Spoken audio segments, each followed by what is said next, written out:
Welcome to the Maharashi Effect. I was flitting around with the idea of how to start this intro besides good morning or grand rising or one of those greetings. But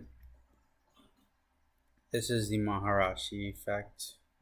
Our aim, our goal from these lives is the change of society vibrationally, the structure in terms of experience in which we experience from shifting that through meditation. Um, People all around the world today meditate. People all around the world today do shadow work and work on themselves to collectively be better. And we're going to see a better world as a result of it. Um, that being said, law of polarity, with every good, there is bad in the equal and opposite way in which one energy does show up. So, as much good as there are bad, and not to burst any bubbles, but we live in I don't know what's the correct terminology or name for it, but it's the cycle of time where the experience goes from a phase of good to neutral good, and then neutral bad, or well, bad, you could say, and then progressively gets worse and worse and worse until it resets, and then it comes back all the way around. Um, that probably sounded kind of weird to hear.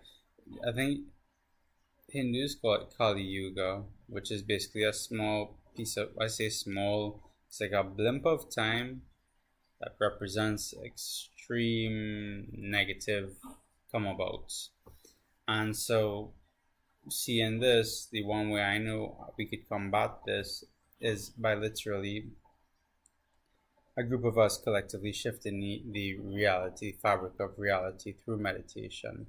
Literally, all reality is a projection, right? A projection of the mind. All of us collectively come together and say, this pillow has these black designs on it with this this color and this type of fabric feel.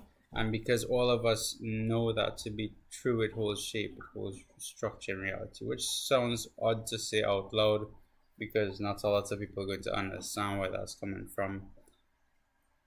Maybe it's me doing a bad job explaining, but because we all agree on one thing unconsciously, it becomes and holds true. Now, if we were to have strong enough meditation practitioners to fully believe and shift their unconscious beliefs to a new truth instantaneously, that would its effect would immediately be felt upon a structure in reality that it changes its perspective on. The Maharashi effect aims where collectively all of us don't have that strength, that power, where in the Bible, Jesus, he was walking and some tree didn't bear him fruit, so he smited it down by saying ill will against it, that it should never bear fruit again, and then a couple of days after it was barren and it dried up and died. We don't have that strength, modern day people don't have that strength and concentration and ability to just shift their focus to manifest like that. We, however, have the collective potential that if a lot of us got together and focused on one outcome, a visualization of a possibility, we could start shifting reality towards that possibility as opposed to its very, very negative current state, which is going to just keep getting weirder and weirder.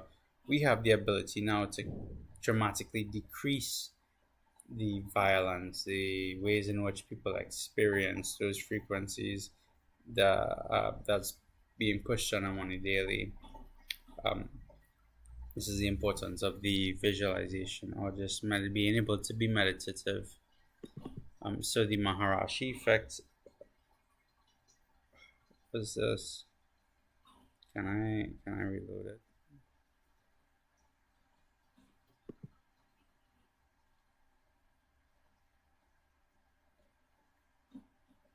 Okay.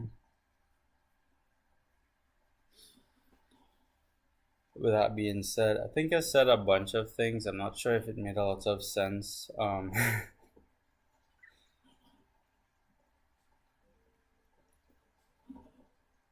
follow along with this meditation practice here, and it should be more than enough to get an ability to focus, the ability to just concentrate on one thing and move forward in that direction.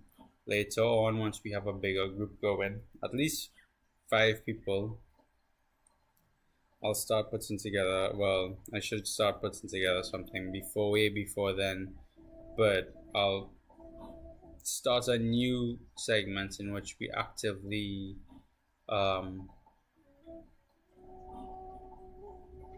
visualize and meditate to create this effect. For now, this following along with just finding conscious awareness within self is going to create slow change within your own surroundings and eventually become a ripple effect that you'll start to notice in your life. Given the time constraints that we have, let's get straight into the meditation.